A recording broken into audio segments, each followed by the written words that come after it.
October 28, 2005, Los Angeles International Airport.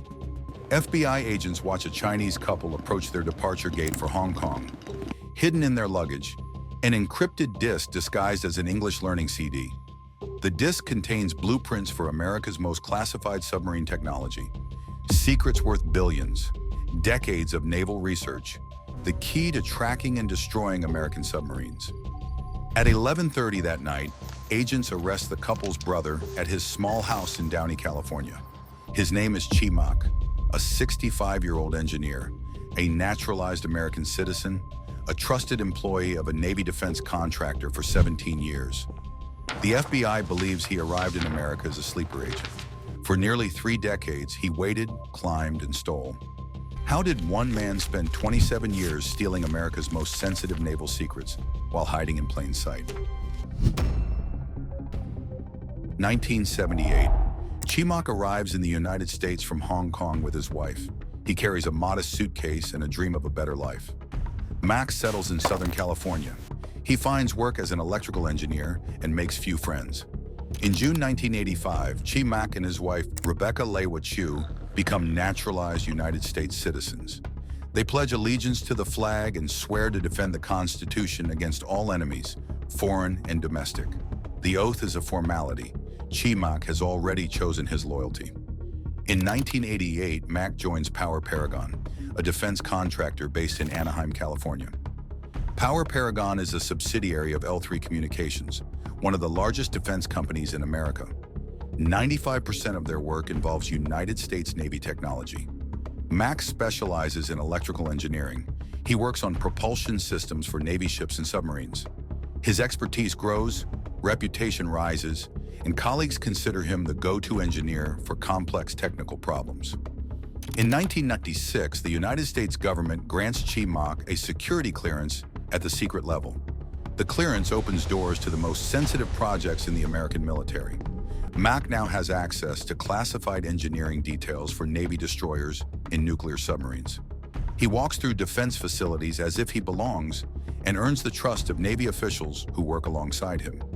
One former FBI counterintelligence chief later describes Mak's access.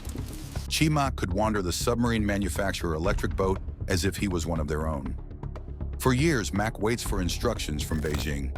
May 2001, his brother Tai Mak enters the United States from Hong Kong, carrying those instructions. Tai settles in Los Angeles, just miles from Chi Mak, and finds work as a broadcast engineer for Phoenix North American Chinese Channel, a satellite television network partially owned by the Chinese government. In public, the brothers rarely socialize. They keep their distance. Their relationship appears cold and distant. Chi Mak lives modestly in a small Downey, California house, clipping coupons and washing his own car windows. His salary at Power Paragon reaches $100,000 per year, and lifestyle suggests a man earning far less. To his neighbors, Chi Mak is a quiet, hard-working immigrant, a man who achieved the American dream through discipline and sacrifice. To the Chinese government, he is something else entirely, a patient operative embedded in the heart of American naval technology, a man with access to secrets worth billions. By 2003, Chi Mak has worked in the American defense industry for 15 years. He holds one of the highest security clearances available. He has contributed to some of the most advanced naval technologies in the world, and he is about to deliver those secrets to China. The scraps form 2 documents, both written in Chinese, one typed, the other handwritten. Murray calls over Gunnar Newquist. He spots 3 letters at the bottom of one fragment. DDX Chi Mak's handler is Pu Pei Liang, a researcher at the Chinese Center for Asia-Pacific Studies at Zhongshan University in Guangzhou. Pu has directed Chinese intelligence operations for years. He now controls a family spy ring operating in Southern California. The operation is simple. Chi Mak steals the secrets. His wife Rebecca copies them onto disks. His brother Tai carries the disks to China. If Tai needs help with encryption, his son Billy handles the technology. 4 family members, 4 roles, 1 mission. Chi Mak begins collecting immediately. He gathers documents from Power Paragon, photographs restricted materials, and downloads sensitive files onto his home computer. The shopping list from Beijing is ambitious. Pew wants information on the Virginia-class submarine, America's newest attack sub. He wants details on the DDX destroyer program and data on nuclear propulsion systems. Most importantly, he wants the quiet electric drive. QED is one of the most sensitive projects in the United States Navy. The technology replaces traditional mechanical propulsion with electric motors powered by onboard generators. The result, submarines that move through the ocean in near total silence. Sound is everything in submarine warfare. A submarine's survival depends on remaining undetected. Traditional propulsion systems create noise through reduction gears and drive shafts. QED eliminates that noise entirely. The Navy classified QED as an extremely sensitive project, designating it significant military equipment. If China obtains QED technology, they gain the ability to track American submarines by their acoustic signatures. They can identify, locate, and destroy vessels that were designed to be invisible. Chi Mak works directly on the QED program at Power Paragon. He has access to engineering specifications, design documents, and test results. He understands every detail of the system. He begins copying everything. Over the following months, Chi Mak assembles hundreds of pages of documents, technical specifications for submarine propulsion, engineering reports on destroyer electronics, research papers on electromagnetic systems, classified briefings from Navy seminars. He stores the documents in his small Downey house. They pile up on the kitchen table, in the bedroom, in a second room he uses for his computer. The house becomes a warehouse of stolen secrets. Rebecca helps him organize the material. Together, they sort through the documents and select the most valuable intelligence. They copy files onto CD-ROMs and prepare packages for Tai to carry to China. Chi Mak passed over 600 pages of sensitive documents to Chinese intelligence. The material covers decades of American naval research and development. Chi Mak's espionage continues for years, growing bolder with each delivery. 2003, the FBI receives a tip. Someone inside the American defense industry is leaking naval secrets to China. Special Supervisory Agent James Gaylord leads the counterintelligence squad in Southern California. Headquarters calls him to Washington for a briefing. Before they reveal any details, they polygraph him. Gaylord has worked counterintelligence for years. He has handled sensitive cases before. But this is different. The polygraph tells him the information is extraordinarily sensitive. Sources must be protected at all costs. The briefing is brief. China is stealing United States naval secrets. The leak originates from Power Paragon, a defense contractor in Anaheim. The FBI must find the source. Gaylord assembles a team. Special agents Kevin Moberly and Gunnar Newquist join the investigation. The Naval Criminal Investigative Service sends an agent to support. Together, they begin the hunt. The team starts with the basics. They examine travel records. They review security clearances. They analyze who has access to the compromised technology. The list narrows quickly. One name rises to the top: Chi Mak. Mak has access to every technology on the suspected leak list. He travels regularly. He has family connections to China. He fits the profile perfectly. But suspicion is not evidence. The FBI needs proof. They begin with the least intrusive methods. Dumpster diving. Agents dig through Chi Mak's trash every week, searching for anything suspicious. The work is unglamorous. Rotting food, maggots. The stench of garbage left in the California sun. Agents sort through the filth looking for scraps of paper, discarded notes, anything that might confirm their suspicions. For months, they find nothing useful. Bills, junk mail, ordinary household waste. Meanwhile, a surveillance team follows Chi Mak everywhere, tracking his movements from home to work, watching him visit hardware stores on Saturdays, observing him wash his car windows at gas stations. His routine is ordinary: work, errands, home. Gaylord begins to worry. The investigation is consuming enormous resources. Agents work around the clock. Headquarters expects results. If Chi Mak is clean, the FBI is wasting time and money, while the real spy continues leaking secrets. The pressure mounts. Some agents wonder if they are chasing the wrong man. Then comes the breakthrough. February 2005. Agent Jesse Murray sits in the FBI office surrounded by tiny scraps of paper. Chi Mak has shredded something and thrown it in the trash. Murray pieces the fragments together like a jigsaw puzzle. The scraps form two documents, both written in Chinese, one type, the other handwritten. Murray calls over Gunnar Newquist. He spots three letters at the bottom of one fragment. DDX, the Navy's next-generation destroyer. The team translates the documents. The shredded notes are direct evidence of espionage. Chi Mak is receiving orders from Chinese intelligence. Gaylord feels vindicated. Months of digging through garbage, months of surveillance, months of doubt. The tasking lists confirm everything. The investigation accelerates. The FBI obtains authorization from the Foreign Intelligence Surveillance Court to tap Chi Mak's phone lines. They install hidden microphones inside his house. They plant cameras to monitor his daily activities. The surveillance reveals a cold, distant marriage. Chi Mak and Rebecca rarely show affection. They function more like business partners than husband and wife. The cameras capture something else. Chi Mak and Rebecca sitting at the dining room table, copying files onto CD-ROMs. Rebecca stands over his shoulder, directing the process. They discuss delivering the discs to Tai. The FBI now has Chi Mak on tape preparing to transfer classified information to his brother. Agents follow Tai Mak as well, monitoring his calls, tracking his movements, learning he maintains regular contact with Pu Pei Liang in China. October 2005 marked a pivotal moment in this investigation when Tai Mak made arrangements to book a commercial flight departing for Hong Kong.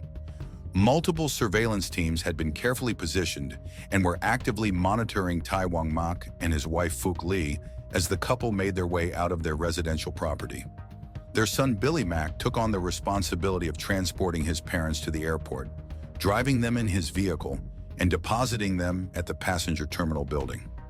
Prior to this departure, Billy had already completed the technical process of encrypting the stolen classified files onto a compact disc in CD-ROM format and had carefully concealed this disc within the belongings packed in their travel luggage.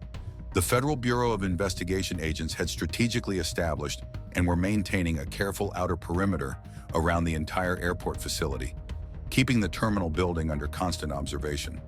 They watched with focused attention as Tai Mak and Fook Lee made their approach toward the airline's customer service counter, proceeded to check their luggage bags with the airline staff, and subsequently received their boarding passes for the scheduled flight. At that point, something completely unexpected and unanticipated occurred. One of the agents on surveillance duty spotted and identified an Asian male individual who was positioned standing on the sidewalk area outside the terminal building. This particular man was holding a video camera in his hands and was actively filming Tai Mak through the terminal's glass window. The stranger watched the married couple as they moved through the various areas of the airport, and his attention seemed to carry an unusual level of intensity that caught the agent's notice. The FBI responded by immediately dispatching an additional surveillance unit with orders to monitor this unfamiliar stranger. The agents proceeded to follow this man as he continued tracking Tai's progress and movement in the direction of the security checkpoint area. Tai Mak and Fook Lee proceeded through the airport security checkpoint and entered the departure area. FBI agents began moving into their predetermined arrest positions. The couple continued walking toward their assigned departure gate, remaining completely unaware of the extensive surveillance operation that was steadily closing in around them from multiple directions. Upon reaching the gate area, the agents made their approach. The arrest procedure was conducted in a quiet manner and was executed with swift efficiency. Both Tai Mak and Fook Lee chose to comply immediately with the agent's instructions. Other passengers who were in the nearby vicinity barely took notice of what had transpired. The mysterious individual with the camera observed as the arrest unfolded before his eyes. He then sat down in a nearby seating area, retrieved his mobile phone from his person, and began sending text messages in what appeared to be a frantic and urgent manner. FBI agents approached this man for questioning. His identity was established as Mr. Luo. Upon examination of his possessions, it was discovered that he was carrying a total of 5 separate cell phones on his person, and he had been using these devices to transmit real-time updates regarding the situation to contacts located in mainland China. The Chinese government had made the decision to dispatch one of their own surveillance operatives with a specific mission of monitoring their courier during this operation. This discovery served to confirm the significant importance that Beijing placed on the delivery Tai was carrying. The Chinese government leadership wanted to have their own eyes watching over this handoff operation. The agents conducted a thorough search of Ty's checked luggage. Concealed inside a language instruction book bearing the title, How to Speak American English, they located the evidence they had been seeking. This particular book contained a set of 3 CD-ROM discs that were ostensibly designed for the purpose of learning the English language. Upon examination, 2 of these 3 discs proved to be legitimate educational materials exactly as they appeared. The 3rd disc, however, was the encrypted disc containing the stolen United States Navy classified secrets. The method of concealment represented a clever form of deception. Any customs inspector who might flip through the pages of this book during a routine examination would observe what appeared to be standard language learning educational materials. The spy disc containing classified information was hiding in plain sight among the legitimate materials. Later that same evening, at approximately 11:30 at night, FBI agents arrived at the residential home in Downey and presented Chi Mak and his wife Rebecca with both the search warrant authorizing them to examine the premises and the arrest warrant authorizing them to take the couple into custody. The agents proceeded to explain the specific charges that were being brought against them. Chi Mak offered very few words in response to the situation. His wife Rebecca maintained her silence throughout the encounter. The agents arranged for transportation and escorted both individuals to the FBI field office facility, where they would undergo official processing procedures.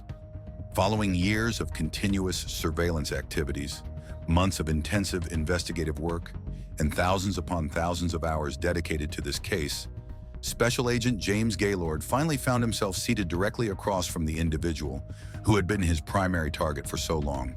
The formal interrogation process began. James Gaylord places a cup of tea in front of Chi Mak. The interrogation room is small and bare. Photographs cover the walls. Dead drop locations, signal sites, cities where Chi Mak traveled.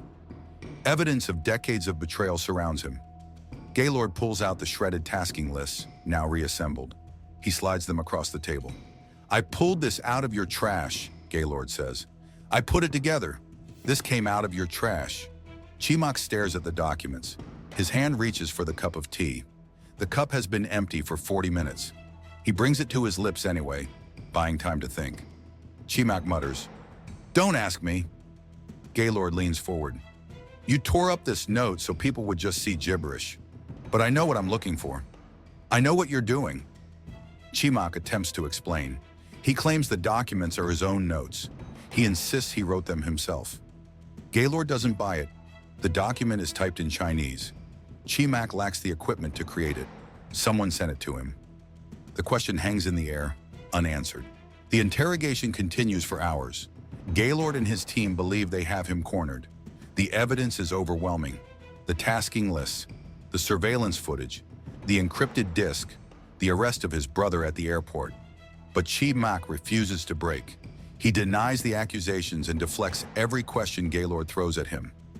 Gaylord feels the frustration building and have spent years on this case. They have caught him red-handed. The first interrogation ends without a breakthrough. Days later, Gunnar Newquist and another agent visit Chi Mak in jail. They expect hostility. Instead, Chi Mak waves at them through the glass. The agents bring him into an interview room. They arrive without a specific plan and simply start talking. They discuss the Navy, ask about his work on propulsion systems, and express curiosity about the technical details. Chi Mak's demeanor shifts. He becomes animated, eager to explain his expertise and demonstrate his knowledge. The agents realize something important. Chi Mak's ego is his weakness.